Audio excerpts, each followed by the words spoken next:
miye teko matin kata matin. Koro gigi noluwore gi miluongo ni hate speech.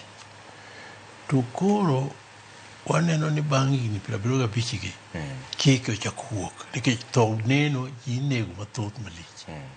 Ma wan Kenya waka.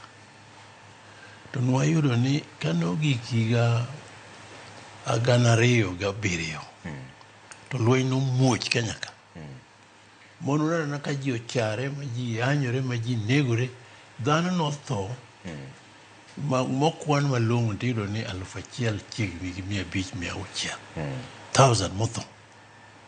To molal witi mowang' otim nade, kata ma ji ok ong'e gimotimore, mohiny, giloyo 630 kata wachni gi 50 kata giloka. Nikech kweno be tek. To gini timore mana nikech hate speech. Hate speech ni oketho en attack. Tino ochiwo lweny kod tolerance.